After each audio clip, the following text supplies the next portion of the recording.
c'est François de Grande qui assure la dernière chronique littéraire de la saison. Salut François. Salut Nicolas. On aura même un petit cadeau en fin d'émission pour cette dernière.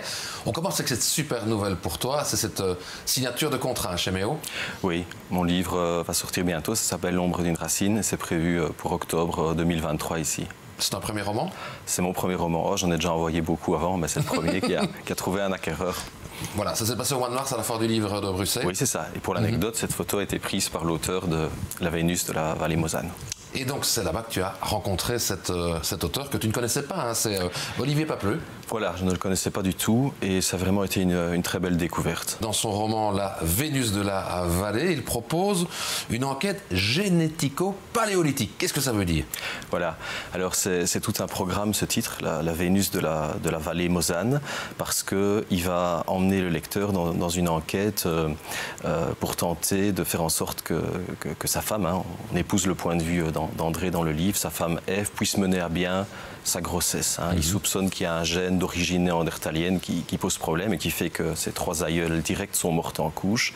Et donc il va vraiment investiguer finement pour pouvoir trouver une solution à ça par ses propres moyens, quoi. On voit sur la couverture une lune, c'est pas un hasard. Voilà. Il y a un découpage très particulier. Hein. Oui, le livre est poétiquement découpé en 10 lunes qui renvoient à l'ensemble des lunes de la grossesse d'Ève. Et le livre s'ouvre sur une citation de Nietzsche, quelque part au platonisme astral, hein, où il est question de n'effleurer au fond la beauté que comme la Terre s'agissant de la Lune, c'est-à-dire vraiment à distance. Il y a une réflexion poétique qui se profile tout au long du livre sur le rôle impactant de la Lune dans cette grossesse, quoi. Donc si on fait un peu un pitch rapide de l'histoire, André, le personnage principal, est pris donc entre la grossesse à risque de sa femme, son fils adoptif qu'il adore, et cette sorte de mystère génétique. Voilà. Alors, au début du livre, on se dit, bon, vu qu'Ève est enceinte, on va s'attarder sur une focalisation sans doute casanière, hein, la femme au foyer avec l'enfant qui croit en elle. Eh bien, c'est tout le contraire qui se passe, puisque l'auteur va utiliser les largesses permises par le genre romanesque pour emmener son lecteur dans les Balkans, au Moyen-Orient, en Dordogne, pour faire en sorte vraiment qu'elle puisse accoucher dans de bonnes conditions. Et donc, au final, il va la délaisser quand même un assez long moment, finalement, hein, parce qu'il est obnubilé par cette question du génome. Il est très très peu là. Bilan des courses, on voit même une sorte de beauf s'installer sur son propre canapé, hein, un peu dans son dos.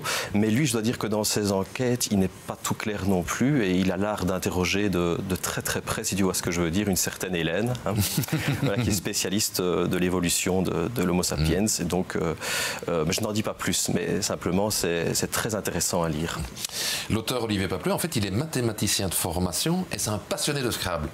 Oui, c'est pour ça que c'est un livre qui, je pense, peut vraiment convenir à tous les profils, les littéraires et les matheux, parce que il y a une découpe déjà, c'est séquencé très habilement. On voit que c'est l'œuvre vraiment d'un mathématicien. C'est hyper rigoureux. C'est même une œuvre qui est profondément symétrique. Et alors, il travaille son roman comme s'il était devant le jeu du Scrabble. Une grande grille de Scrabble, quoi, en fait. Oui. Voilà, exactement. Parce que pour lui, il y a des lieux stratégiques, un peu comme il y a des mots qui comptent double ou qui comptent triple. Eh bien, la place de certains chapitres est vraiment crucial et tient le lecteur en haleine jusqu'au bout. Et puis il a l'art aussi de créer quand même pas mal de fausses pistes. On a l'impression que les indices s'accrochent les uns aux autres comme les mots dans une partie de Scrabble. Hein. Je l'ai interrogé là-dessus et il confirme que ça pratique, parce que c'est quand même un grand champion de Scrabble, a vraiment une belle influence sur son côté créatif.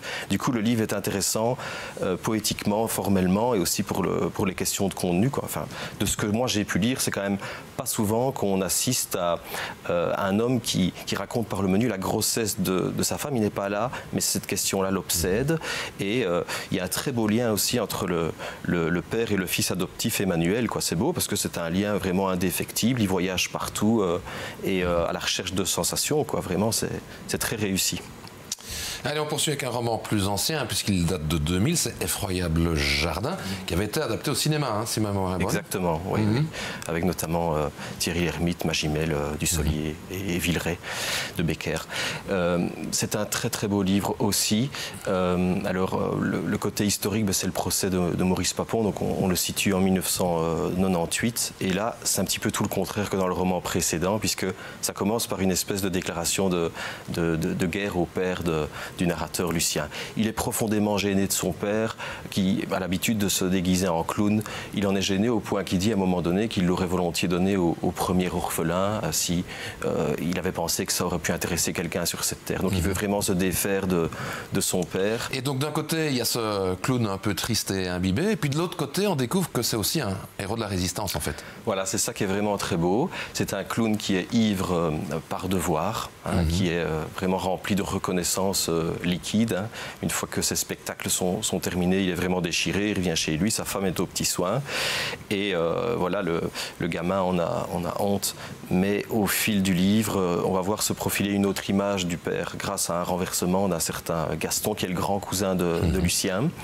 Et il va lui expliquer, au fond, quel rôle a pu jouer son père dans le cadre de la résistance, notamment dans l'explosion de certains transfos du côté de Douai. C'était un homme engagé, et donc loin du pitre, le livre, à un moment donné, nous dit que c'était le plus triste des clowns tristes. Et on va voir émerger une figure de père tout à fait belle, mais qui n'a été possible qu'après toute une zone où le père est vraiment malmené par Lucien, quoi. Il le méprise. Et donc le renversement est très très très bien fait au fil des pages, quoi. Et tout est construit sur le mode du jeu, tout d'abord celui de ne pas se faire prendre. Voilà, exactement. Et toutes les dimensions du jeu, en fait, on va les retrouver dans ce livre-ci. C'est pour ça qu'il a un côté tragicomique. Et là, je parle vraiment en tant que prof de français.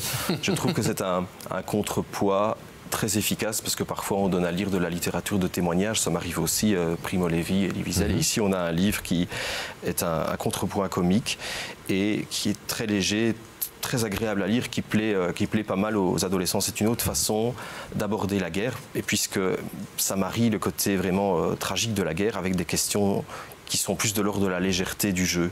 Le jeu de hasard, notamment, par exemple, essayer de sortir d'un trou d'argile dans lequel les héros sont empêtrés au moyen du jeu de la courte paille, par exemple, ou se faire prendre par les Allemands un peu par hasard aussi. Comment vont-ils s'en sortir?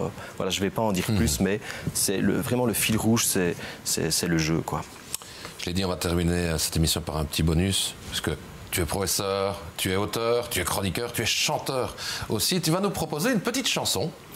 Voilà, je vais vous proposer une petite chanson qui s'appelle « L'outre-tombe de vin », qui fait partie d'un spectacle sur Don Quichotte que Bruno Matlar, Axel Tixon et Marc Navet sont en train de concevoir. Voilà, Dinan Creative Factory. Hein. Voilà, exactement. Ils m'ont demandé de faire des chansons sur le thème de Don Quichotte. Il ne fallait pas me le demander 2 fois. Tu adores hein, la figure de Don Quichotte. Exactement. Et donc, pour aujourd'hui, j'ai demandé à mon ami Olivier Terroigne de venir avec moi. Qui est aussi un auteur et chanteur.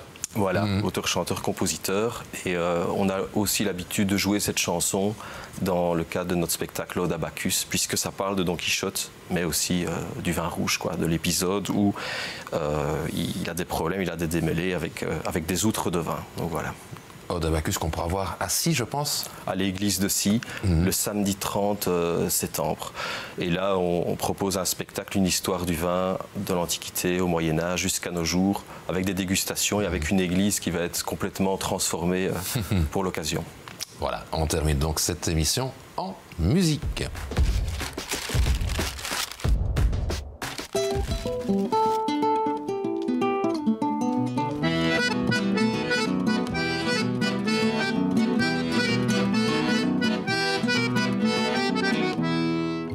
Prend le vin pour du sang de malandrin, marche sans sa lunette sur les eaux de Galilée. L'outre de vin, le soir, je la perce d'un coup sec. Les géants, ça s'enterre au plus profond de soi.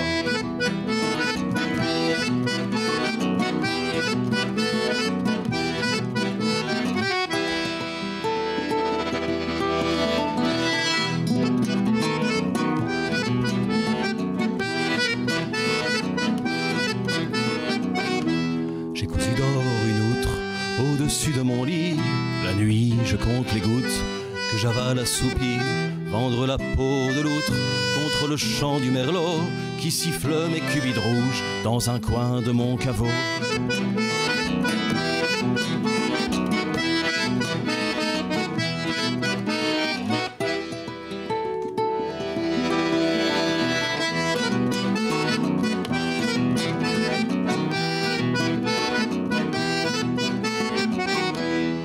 tonneau, je me rue sur un fleuve de Bordeaux, prisonnier sous les flots des vins de garde à vue. L'outre tombe de vin, je prends mes quartiers là. Si c'est ça, l'au-delà, mort, je presse des raisins.